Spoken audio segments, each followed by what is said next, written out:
اللہ تبارک و تعالیٰ کا یہ احسان ہے کہ اللہ تبارک و تعالیٰ نے ہم سب کو ماہ رمضان عطا فرمایا۔ جس آدمی نے ماہ رمضان کو پایا اور اپنی بخشش نہیں کرا سکا، اس کے لیے جبریل علیہ السلام نے بد دعا کی کہ ایسا شخص ہلاک ہو جائے، ایسا شخص برباد ہو جائے، اور محمد رسول اللہ صلی اللہ علیہ وسلم نے اس بد دعا پر آمین کی مہر لگائی۔ تو ماہ رمضان کا پانا جس قدر سے خوش قسمت آدمی کا کام ہے، اسی طرح سے اس کو ضائع کر دینا اور ضائع کر دینے والا آدمی سے بڑا بدقسمت کوئی نہیں ہوگا۔ جو اس خیر سے محروم ہوا، گویا کہ وہ ہر قسم کے خیر سے محروم ہو گیا۔ ماہ رمضان وہ مہینہ ہے جس میں قرآن کو نازل کیا گیا۔ اللہ فرماتا ہے شہر رمضان الذی انزل فیہ القرآن، رمضان وہ مہینہ ہے جس میں اللہ نے قرآن کو نازل فرمایا۔ پھر ھدی للناس، تمام لوگوں کے لیے یہ ہدایت ہے۔ وبینات من الہدی والفرقان، تو بینات ہے، ہدا ہے اور فرقان ہے۔ بینات مطلب واضح ہے، ہدا مطلب ہدایت دینے والی ہے، اور فرقان مطلب حق اور باطل میں فرق کرنے والی ہے۔ کتنی صفتیں اللہ نے گنائی، بینات ہے، ہدا ہے اور فرقان ہے۔ اسی طرح سے ماہ رمضان کا اور قرآن کا ایک گہرا تعلق ہے، اور میں یہ کہوں تو بے جا نہ ہوگا کہ ماہ رمضان کی جو فضیلت ہے، یہ فضیلت آسمانی کتابوں کے نزول کی وجہ سے ہے۔ جتنی بھی کتابیں نازل ہوئی ہیں، یہ سب کے سب ماہ رمضان میں ہوئی۔ آگے انشاءاللہ وہ احادیث آئیں گی، اور خصوصاً آخری کتاب بھی جو نازل ہوئی وہ ماہ رمضان میں ہوئی۔ ماہ رمضان کی قرآن کے تعلق سے بے حد فضیلت ہے، اور قرآن کا ماہ رمضان سے بہت گہرا تعلق ہے۔ اس سلسلے میں ہم کئی باتیں آپ کے سامنے رکھنے والے ہیں۔ حضرت عبداللہ بن مسعود فرماتے ہیں، نبی صلی اللہ علیہ وسلم فرمایا، جس نے اللہ تعالیٰ کی کتاب سے ایک حرف پڑھا، اس کے لیے ایک نیکیاں ہے، اور ایک نیکی 10 نیکیوں کے برابر ہے۔ پھر فرماتے ہیں کہ میں یہ نہیں کہتا کہ الف لام میم یہ ایک حرف ہے، بلکہ الف ایک حرف ہے، لام ایک حرف ہے، اور میم ایک حرف ہے۔ معلوم ہوا گویا کہ جس نے الف لام میم کہا، اس نے 3 نیکیاں یعنی کہ 30 نیکیاں، ایک نیکی 10 نیکی کے برابر ہے، تو الف لام میم کہا تو 3 نیکی ملی، اور اس طرح سے 30 نیکیاں اس کے نامہ اعمال میں صرف الف لام میم کہنے سے درج کی جاتی ہیں۔ سنن ترمذی حدیث نمبر 2910 2910 نمبر کی حدیث ہے سنن ترمذی کی۔ اسی طرح سے نبی صلی اللہ علیہ وسلم اس مہینے کے اندر دوسرے مہینوں کی بنسبت بہت زیادہ سخی ہو جایا کرتے تھے۔ حدیث ہے، حضرت عبداللہ بن عباس رضی اللہ تعالیٰ عنہ فرماتے ہیں، نبی صلی اللہ علیہ وسلم نفع پہنچانے میں لوگوں سے سب سے زیادہ سخی تھے، سب سے زیادہ سخی ہو جاتے، اور جبریل علیہ السلام آپ سے رمضان میں جب ملتے اور بھی زیادہ سخی ہو جایا کرتے تھے۔ آپ سخی تو تھے ہی، لیکن دوسرے مہینوں کے بنسبت اس مہینے میں جب حضرت جبرائیل علیہ السلام آپ سے ملتے تو اور بھی زیادہ سخی ہو جایا کرتے تھے، اور جبریل علیہ السلام آپ سے رمضان میں ہر رات کو ملا کرتے تھے، یہاں تک کہ رمضان گزر جاتا، جبرائیل علیہ السلام آپ کے سامنے قرآن پڑھتے تھے۔ جب جبرائیل علیہ السلام آپ سے ملتے تھے تو چلتی ہوا سے بھی زیادہ آپ سخی ہو جایا کرتے تھے۔ اس حدیث کو امام بخاری نے بخاری میں حدیث نمبر 1797 پر ذکر کیا ہے۔ تو معلوم ہوا کہ آپ یہ مہینہ دوسرے مہینوں کی مانند نہیں ہے، اور اس مہینے میں کسی کے لیے کوئی عذر نہیں ہے، کسی کے لیے کوئی عذر نہیں ہے۔ ہر آدمی اس مہینے سے فائدہ اٹھا سکتا ہے، ہر آدمی اس مہینے میں اپنی مغفرت کروا سکتا ہے۔ اللہ تبارک و تعالیٰ نے اس مہینے میں جنت کے دروازے کھول دیے ہیں اور جہنم کے دروازے بند کر دیے ہیں، اور شیاطین کو جکڑ لیا ہے۔ اب کسی کے پاس کوئی عذر باقی نہیں رہ گیا۔ جتنے لوگ سال بھر غفلت کی زندگی گزارے ان کے لیے ایک سنہرا موقع ہے اللہ کی رحمت کو پانے کا، اللہ کی مغفرت کو پانے کا اور اللہ تعالیٰ کی بخشش کو پانے کا۔ تو اس مہینے میں جو آدمی روزہ رکھنے کی استطاعت رکھتا ہے اس کے اوپر فرض ہے کہ اس مہینے کا روزہ رکھتے، نہیں استطاعت رکھتے قیام اللیل کرے، اس کی بھی نہیں استطاعت رکھتے ذکر و اذکار کرے، اس کی بھی نہیں استطاعت رکھتے صدقہ و خیرات کرے، اس کی بھی استطاعت نہیں رکھتے، قرآن کو زیادہ سے زیادہ پڑھے، اس کی تلاوت کرے، اسے سنے، اس کے مفہوم کو سمجھے، اس پر عمل کرے۔ کسی کو کسی قسم کی اس میں عذر نہیں ہے، ہر عذر کے لیے، ہر قسم کے لیے اور ہر آدمی کے لیے اللہ تبارک و تعالیٰ نے اس مہینے میں آسانیاں پیدا کر دی ہے، اپنی رحمت کے دروازے کھول دیے ہیں۔ ہر آدمی اپنی مغفرت کسی نہ کسی طرح سے کروا سکتا ہے، اپنی بخشش اللہ سے کروا سکتا ہے، اپنے گناہوں کی معافی اللہ سے کروا سکتا ہے۔ آگے فرماتے ہیں حضرت موسیٰ عشری رضی اللہ تعالیٰ عنہ روایت کرتے ہیں، نبی صلی اللہ علیہ وسلم نے فرمایا جو بندہ مومن قرآن مجید کو پڑھتا ہے اس کی مثال عرب کے ایک لذیذ اور خوشبودار میٹھے پھل کی مانند ہے۔ عرب کے اندر ایک قسم کا پھل ہے جو لذیذ بھی ہے اور خوشبودار بھی ہے، اچھی ذائقے والی ہے اور پاکیزہ ہے، اور وہ بندہ مومن جو قرآن نہیں پڑھتا اس کی مثال خشک کھجور کسی ہے جس میں خوشبو نہیں ہوتی البتہ ذائقہ شیریں اور میٹھا ہوتا ہے، اور وہ منافق جو قرآن مجید پڑھتا ہے اس کی مثال ریحانہ یعنی گلاب کے پھول کسی ہے کہ اس کی خوشبو اچھی اور ذائقہ کڑوا ہوتا ہے۔ اس منافق کی مثال جو قرآن پاک کی تلاوت نہیں کرتا، حنظلہ تماکی سی کی اس میں خوشبو بالکل نہیں ہوتی اور ذائقہ بھی کڑوا ہوتا ہے۔ تو معلوم ہوا جو آدمی قرآن کو نہیں پڑھتا اس آدمی کی خوشبو بھی نہیں ہوتی اور اس کا ذائقہ بھی کڑوا ہوتا ہے۔ اس حدیث کو امام مسلم نے ایسے ہی حدیث نمبر 797 پر ذکر کیا ہے۔ ایک آیت ایک اونٹنی سے بہتر اور دو آیتیں دو اونٹنیوں سے بہتر ہے۔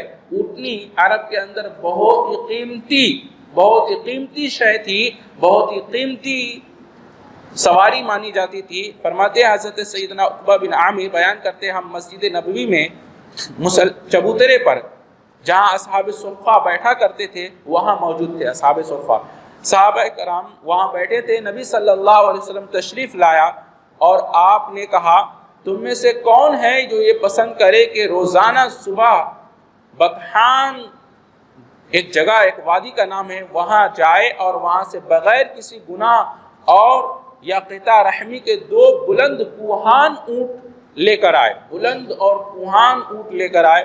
ہم نے کہا اللہ کے رسول ہم اس بات کو پسند کرتے ہیں کہ ہمیں یہ دو کوہان اونٹ ملے۔ فرمایا تو پھر تم میں سے ایک آدمی صبح کے وقت مسجد میں جا کر اللہ عز و جل کی کتاب کی دو آیتیں کیوں نہیں پڑھتا یا اس کا علم کیوں نہیں حاصل کرتا؟ یہ اس لیے کہ دو اونٹوں سے بہتر ثابت ہوں گی، اور تین اونٹوں سے اور چار سے، اور اسی طرح جتنی آیتیں وہ پڑھے گا اتنی ہی اونٹوں سے یہ آیتیں اس کے لیے بہتر ثابت ہوں گی۔ اس حدیث کو امام مسلم نے مسلم شریف میں حدیث نمبر 803 نمبر پر ذکر کیا ہے۔ تو معلوم ہوا کہ ایک آیت اونٹنیوں کی زیادہ قیمت رکھتی ہے جو عرب کے اندر سب سے قیمتی مال ہوا کرتے تھے۔ اسی طرح سے آپ کو معلوم ہونا چاہیے کہ قرآن وہ کتاب ہے جو اللہ تبارک و تعالیٰ نے صرف مسلمانوں کے لیے نہیں بلکہ دنیا کے ہر ایک انسان کی ہدایت کے لیے اللہ نے نازل کیا ہے۔ اللہ تبارک و تعالیٰ سورہ نساء کی آیت نمبر 174 اور 175 میں فرماتا ہے یا ایھا الناس، اے لوگوں میں صرف مسلمان خطاب نہیں ہے بلکہ ہر وہ آدمی جو ایمان والا ہے اور جو غیر ایمان والا ہے، تمام انسانیت کو اللہ تبارک تعالیٰ نے خطاب کر کے فرمایا یا ایھا الناس قد جاءکم برہان من ربکم وانزلنا الیکم نورا مبینا۔ غور کیجئے گا، اللہ فرماتا ہے قد جاءکم برہان من ربکم، تمہاری رب کی طرف سے تمہارے پاس ایک برہان اتارا گیا ہے۔ کیا اتارا گیا ہے؟ اللہ نے قرآن کو کیا کہا؟ یہ برہان ہے۔ برہان جانتے ہیں کس کو کہتے ہیں؟ برہان کہتے ہیں چیزوں کو کھول دینے والی واضح کر دینے والی. یوں کہہ لیجئے کہ کوئی چیز دھندلی ہو، دکھ نہیں رہی ہو، اس کو سورج کی روشنی کے سامنے ایسے رکھ دے تو وہ اس چیز میں کسی قسم کی دھندلا پن رہ جاتا، پھر وہ چیز واضح ہو جاتی ہے، کھل جاتی ہے. اس کو کہتے ہیں برہان. قرآن وہی ہے. ہر قسم کی پریشانیاں جو آپ کو الجھا دیں اس کا حل قرآن کے اندر ہے، کیونکہ یہ برہان ہے. اللہ فرماتا ہے یہ برہان ہے. اللہ تعالیٰ نے برہان نازل کیا، من ربکم وانزلنا الیکم نورا مبینا، اور نورا مبینا نازل کیا ہے. اللہ تعالیٰ نے واضح نور نازل کیا ہے، یعنی کہ یہ نور ہے. جو اس نور کو پالے گا اس کا دنیا بھی روشن اور اس کی آخرت بھی روشن ہو جائے گی، اور جو اس نور کو چھوڑ دے گا اس کی دنیا بھی ظلمت اور اندھیرا، اور آخرت میں بھی وہ ظلمت اور اندھیرے میں رہے گا. تو اللہ نے برہان نازل کیا، نورم مبینہ نازل کیا ہے تمہارے لیے اے لوگو. اللہ نے تمام لوگوں سے خطاب کیا، پھر حکم دیا فَأَمَّا الَّذِينَ آمَنُوا، پھر جو لوگ ایمان لے آئے، بِاللَّهِ وَاعْتَصَمُوا. یہ غور کیجئے، تو تمہیں چاہیے کہ تم اس کو مضبوطی سے تھام لو. وَاعْتَصَمُوا، تم اسے مضبوطی سے تھام لو. بِهِ فَسَيُدْخِلُهُمْ فِي رَحْمَةٍ، تو اللہ تبارک و تعالیٰ تمہیں اپنی رحمت میں داخل کر دے گا. اللہ اکبر. اللہ کی رحمت کیا ہے؟ اللہ کی رحمت اللہ کی جنت ہے، اور اللہ کا غضب اللہ کی جہنم ہے. اللہ فرماتا ہے فَأَمَّا الَّذِينَ آمَنُوا، اگر تم اس پر ایمان لے آئے، تو اس پر ایمان لے آئے، فَسَيُدْخِلُهُمْ، تو ہم تمہیں اپنی رحمت میں داخل کر دیں گے. اور صرف رحمت میں نہیں داخل، وہ فضل اور اپنا فضل عطا کریں گے. اللہ کی رحمت چاہیے، اللہ کا فضل چاہیے، تو ہمیں کیا کرنا ہوگا؟ اللہ کی اس کتاب پر ایمان لاؤ، اور ایمان لانے کے ساتھ اس کو مضبوطی سے تھام لو، تو اللہ تمہیں اپنی رحمت میں داخل کر دے گا اور تمہیں اپنا فضل عطا فرمائے گا. وَيَهْدِيهِمْ إِلَيْهِ صِرَاطًا مُسْتَقِيمًا، اور اللہ تمہیں صراط مستقیم کی ہدایت دے گا. کتنی بڑی باتیں ہو گئی. تو اللہ تبارک و تعالیٰ نے برہان نازل کیا، نورم مبینہ نازل کیا. جس نے اس کو اختیار کیا اللہ اس کی دنیا اور آخرت سب روشن کر دے گا. فَأَمَّا الَّذِينَ آمَنُوا، تو جو لوگ ایمان لے آئیں گے ان کو اللہ اپنی رحمت اور اپنے فضل میں داخل کرے گا، اور صراط مستقیمہ، صراط مستقیم کی ہدایت دے گا. اور جو لوگ ان کو چھوڑ دیں گے اللہ تبارک و تعالیٰ انہیں بھی چھوڑ دے گا. اللہ فرماتا ہے اِنَّا أَنزَلْنَاهُ فِي لَيْلَةِ الْقَدْرِ، ہم نے اس کو لیلۃ القدر میں نازل کیا. لیلۃ القدر میں ایک حدیث کے مطابق 25 رمضان کو یہ نازل کیا گیا ہے. اور ایک اسی حدیث میں ہے کہ اللہ تبارک تعالیٰ نے زبور، تورات اور انجیل کو اسی طرح 11، 17، 19 تاریخ کی رمضان کو نازل کیا. پہلے 11، پھر 17، پھر 19، اور رمضان کو 25، رمضان کی 25 تاریخ کو یہ قرآن کو نازل کیا گیا. تو معلوم ہوا اللہ تبارک و تعالیٰ نے آسمانی جتنی بھی کتابیں نازل کی ہیں ماہ رمضان میں نازل کی ہیں، اور ماہ رمضان سے اس کا بڑا گہرا تعلق ہے. تو اللہ تبارک تعالیٰ فرماتا ہے اِنَّا نَحْنُ نَزَّلْنَا الذِّكْرَ وَإِنَّا لَهُ لَحَافِظِينَ، ہم نے ہی اس کو نازل کیا ہے. کس کو نازل کیا ہے؟ قرآن کو. اس ذکر کو ہم نے ہی نازل کیا ہے، اور کیا کریں گے؟ ہم ہی اس کی حفاظت کریں گے. اللہ اکبر. اب کسی کو اپنی حفاظت چاہیے، کس کی؟ اپنی عزت کی، اپنے مال کی، اپنی ایمان کی، اپنی جان کی. تو کیا کرنا ہوگا؟ اس کی تعلیم پر عمل کر لے، اس کے احکامات پر عمل کر لے، اس کے چھتر و چھایا میں چلا آئے. تو اللہ تبارک و تعالیٰ جیسے اپنی کتاب قرآن کی حفاظت کیا ہے، اسی طرح سے اس قرآن پر ایمان لانے والے اور اس پر عمل کرنے والوں کی حفاظت کرے گا. اللہ اکبر. اللہ نے یہ نہیں کہا کہ ہم مسلمانوں کی حفاظت کریں گے، اللہ نے یہ کہیں نہیں کہا کہ ہم مسلمانوں کی حفاظت کریں گے، اللہ کہتا ہے ہم نے اس کو نازل کیا ہے اور ہم ہی اس کی حفاظت کریں گے۔ مفسرین تبصرہ کرتے ہوئے فرماتے ہیں اگر مسلمانوں کو اپنی حفاظت چاہیے تو اس قرآن کے احکام پر عامل ہو جائیں، قرآن کو اپنی زندگی میں لے آئیں، تو اللہ نے جیسے قرآن کی حفاظت کی ہے ایسے مسلمانوں کی حفاظت فرمائے گا۔ اللہ اکبر، ساری بات سمجھ میں؟ اتنی بڑی بات ہے۔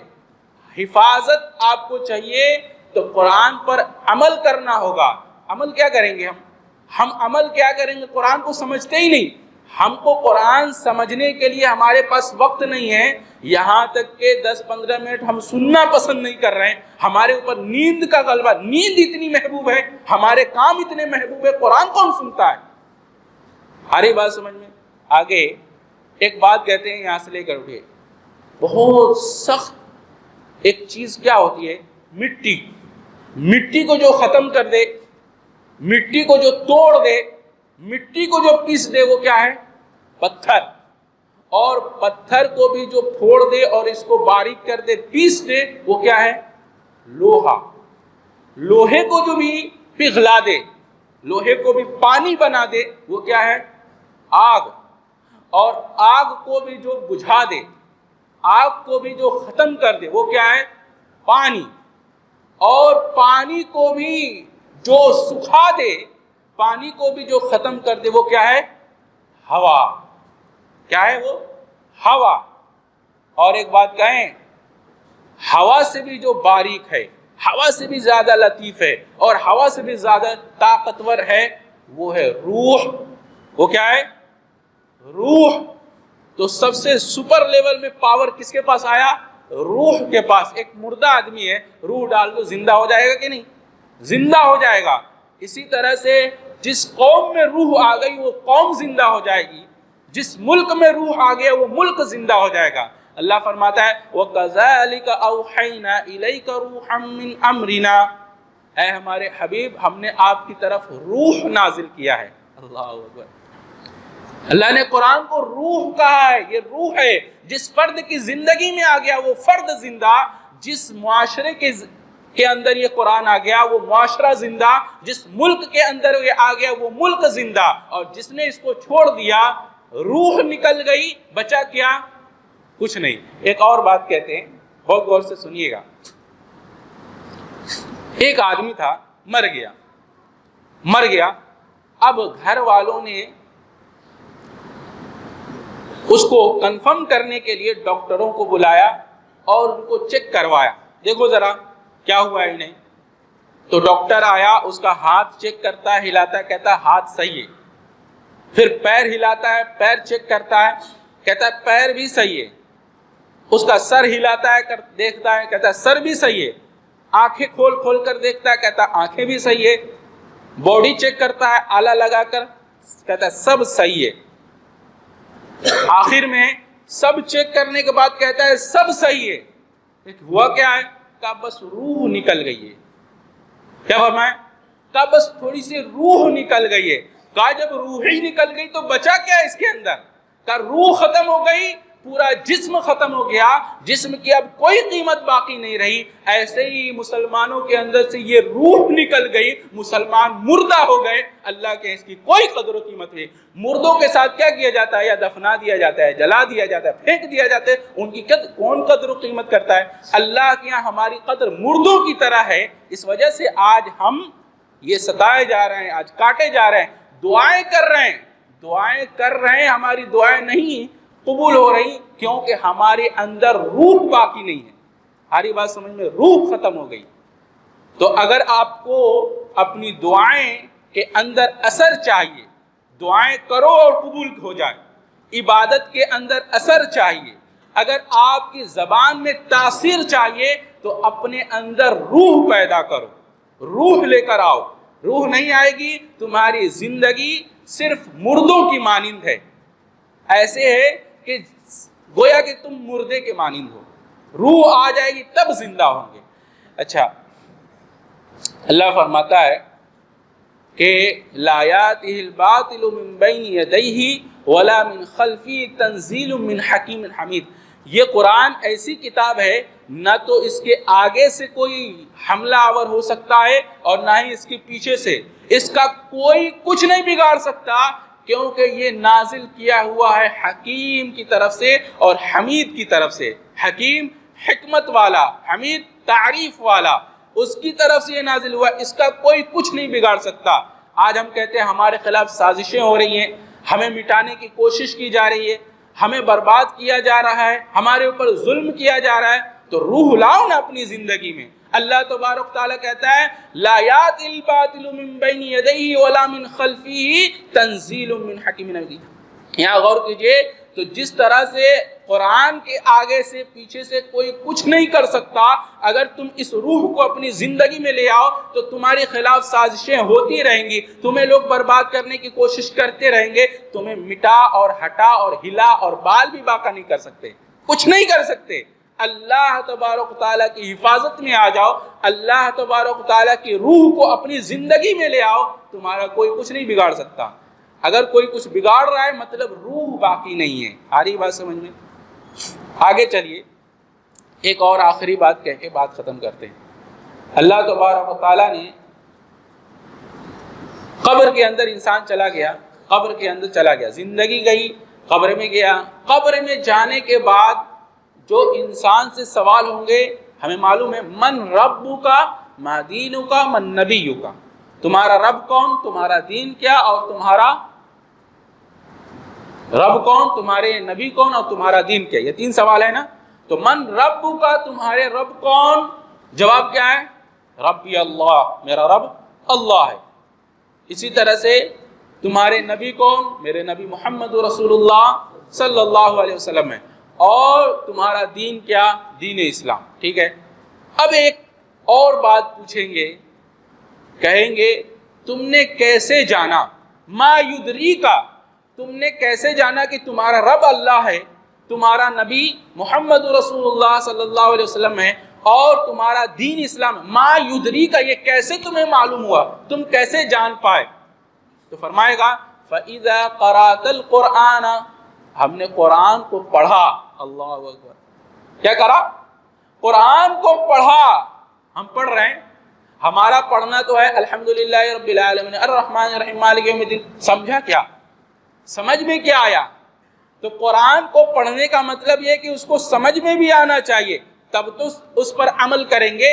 اور قرآن پڑھتے جاؤ، سمجھو کچھ نہیں، تو ایسے ہی ہے کہ کوئی انگلش میں آپ کو گالی بکتا رہے اور آپ منہ ہنستے رہے، آپ دانت دکھاتے رہے اور وہ گالی بکتا رہے، لیکن وہی گالی ٹھیٹھ بھاشا میں آپ کو بکنے لگے، آپ کو اس لینگویج میں بکنے لگے جو آپ سمجھتے ہو، تو پھر آپ کیا کریں گے؟ چپل اٹھا کے اس کو مارنے کے لیے تیار ہو جائیں گے، آپ کے تاثیر بدل جائیں گے، آپ کی جسم کی حرکات بدل جائے گی سمجھنے کی وجہ سے۔ تو سمجھنے سے باتوں کا اثر دل پہ ہوتا ہے، نہیں سمجھنے پہ سر کے اوپر جاتا ہے، کچھ نہیں ہوتا۔ تو آپ قرآن کو سمجھیں گے تو اس کی تاثیر دل کے اندر ہوگی، اور نہیں سمجھیں گے تو اس کا کوئی فائدہ نہیں ہوگا۔ اللہ کہتا ہے اس قرآن کو ہم نے پہاڑ پر اگر ہم اتار دیتے تو پہاڑ بھی اس کی خشیت سے ریزہ ریزہ ہو جاتا۔ اللہ اکبر، پہاڑ نہیں برداشت کر سکتا، ہم ہے کہ کانوں سے سنتے ہیں، جوں نہیں ریکتی ہماری کانوں میں، جوں نہیں ریکتی، یہ ہماری حالت ہے۔ تو اللہ فرماتا ہے، تو فرشتے پوچھیں گے، کہہ رہے تھے کہ تم نے کیسے جانا، کہے گا فَإِذَا قَرَأْتَ الْقُرْآنَ، ہم نے قرآن کو پڑھا، تو تمہارا رب کون ہے، تمہارا دین کیا ہے، تمہارے نبی کون ہے، یہ تم جانو گے جب قرآن کو پڑھو گے۔ اور پڑھنے سے مراد کیا ہے؟ اس کو سمجھنا، اور سمجھ کر اس پر عمل کرنا۔ جب تک سمجھو گے نہیں، عمل نہیں کر پاؤ گے، اور عمل کرو گے تبھی ہدایت ملے گی اور کامیابی حاصل ہوگی۔ تو ہم نے قرآن کو پڑھا، فَإِذَا قُرَأْتَ الْقُرْآنَ، اور ہم اس پر ایمان لے، فَآمَنْتُ بِهِ، ہم اس پر پھر ایمان لے آئے۔ تو دیکھیں، پہلے پڑھا پھر ایمان لائے، جب پڑھو گے تو سمجھو گے، اور جب سمجھ میں آئے گا تو ایمان کی کیفیت پیدا ہوگی۔ لہذا معلوم یہ ہوا جو آدمی سمجھتے نہیں ان کا ایمان اس لیول کا نہیں ہے جو سمجھنے والے ایمان رکھتے ہیں۔ سمجھنے والوں کا ایمان اور نہ سمجھنے والوں کا ایمان برابر نہیں ہو سکتا۔ تو ہم نے قرآن کو پڑھا، فآمنت بھی، پھر اس پر ایمان لایا۔ اور ہم کیا ہے بغیر پڑھے، دادا ہمارے ابا تھے وہ قرآن کو مانتے تھے تو ہم ان کے بیٹا ہم بھی مانتے ہیں. ہمارا تو حال یہ ہے نا، ہمارے ابا مانتے تھے تو ہم بھی مانتے ہیں. بھائی ابا ڈاکٹر تھے تو آپ ڈاکٹر کیوں نہیں ہیں؟ ڈاکٹر کے لیے آپ کو پڑھائی کرنی ہوگی، اس کی ڈگری لینی پڑے گی، پریکٹس کرنی ہوگی، تب آپ ڈاکٹر بنیں گے. لیکن ابا مسلمان تھے تو آپ مسلمان بن گئے. چاہے آپ نے مسلمان کے جو احکامات ہے آپ سیکھیں یا نہ سیکھیں، مسلمانوں کی جو کتاب ہے آپ سمجھیں یا نہ سمجھیں، صرف پیدا ہو گئے مسلمان کے گھر میں تو مسلمان بن گئے. تو یہ ایسے ہی ہے جیسے ڈاکٹر کے گھر میں بیٹا پیدا ہوا تو وہ ڈاکٹر ہو گیا، انجینئر کے گھر میں بیٹا پیدا ہوا تو انجینئر ہو گیا، چاہے وہ ڈگری لے یا نہ لے. ایسا ہوتا ہے؟ نہیں ہوتا. لیکن مسلمان کو دیکھ لیجیے ایسا ہی ہے. تو فَإِذَا آمَنْتُمْ، ہم اس پر ایمان لے آئے. فَإِذَا قَرَأْتَ الْقُرْآنَ، پہلے ہم نے قرآن کو پڑھا پھر اس پر ایمان لایا، اور فَصَدَّقْتُ، پھر ہم نے اس کی تصدیق کی، ہم نے اس کو سچا جانا، ہم اس پر عامل ہوئے. تو آپ کو پہلے پڑھنا ہوگا، پھر اس کو سمجھ کر عمل کرنا ہوگا، اور اس کی تصدیق کیسے؟ زبان اللسان، زبان سے اس کی تصدیق، قلب سے اس کی تصدیق، اور اعضاء و جوارح یعنی اپنی بدن سے اس کے احکامات پر عمل کر کے اس کی تصدیق کرنی ہوگی، تب جا کے یہ معاملہ پاس ہوگا. آ رہی بات سمجھ میں؟ جب تک آپ ایسا نہیں کرتے نہ تو دنیا میں کامیابی مل سکتی ہے اور نہ ہی قبر کے اندر جب سوالات ہوں گے آپ جواب نہیں دے سکیں گے. اگر قرآن کو نہیں پڑھا، اس پر ایمان نہیں لایا، اس کی تصدیق نہیں کی، تو آپ وہاں جواب کیسے دیں گے؟ فرشتے پوچھتے کیسے جانا؟ وہ کہتا ہے میں نے قرآن پڑھ کے جانا. آخر میں اللہ سے دعا ہے یا رب العالمین ہم سب کو اچھی سمجھ اچھے عمل کی توفیق عطا فرما. یا رب العالمین آج ہم تیری کتاب سے دور ہیں، یا رب العالمین تو اپنی کتاب سے ایسی محبت فرما جیسے صحابہ کرام کو تیری کتاب سے محبت تھی. یا رب العالمین یا ارحم الراحمین اس کتاب پر ہمیں ایسے ایمان لانے کی توفیق عطا فرما جیسے صحابہ کرام اس کتاب پر ایمان لائے تھے. یا رب العالمین یا ارحم الراحمین یا الہ العالمین اس کتاب کو اپنی زندگی میں اس طرح سے ہماری زندگی میں اس کو ڈال دے، ہماری زندگی اس کتاب کو اس طرح سے عمل کرنے والا بنا دے اس کتاب پر جیسے صحابہ کرام نے قرآن پر عمل کیا اور صحابہ کرام نے قرآن کے احکامات کو مانا. یا رب العالمین ایسے ہی ہم سب کو بھی توفیق عطا فرما کہ ہم قرآن کے تمام احکامات پر ویسے ہی ایمان لائے اور عمل کریں. یا رب العالمین اس کتاب کو ہمارے لیے دونوں جہاں میں ذریعہ نجات بنا دے. یا رب العالمین ہم سب کو ہر قسم کے فتنے اور فساد سے محفوظ فرما. یا رب العالمین ہم سب کو تمام قسم کے ظلم اور زیادتیوں سے حفاظت فرما. یا رب العالمین ہمیں عذاب قبر سے حفاظت فرما، عذاب جہنم سے حفاظت فرما. کل قیامت کے دن ہمیں محمد رسول اللہ صلی اللہ علیہ وسلم کے ہاتھ سے جام کوثر عطا فرما. یا رب العالمین یا ارحم الراحمین ہم سب کو کل قیامت کے دن محمد رسول اللہ صلی اللہ علیہ وسلم کی شفاعت عطا فرما. یا رب العالمین ہم سب کو جنت میں جنت الفردوس عطا فرما، جنت میں تو اپنا دیدار ہم سب کو نصیب فرما. یا رب العالمین ہماری دعاؤں کو تو اپنی فضل اپنے کرم سے قبول فرما. وآخر دعوانا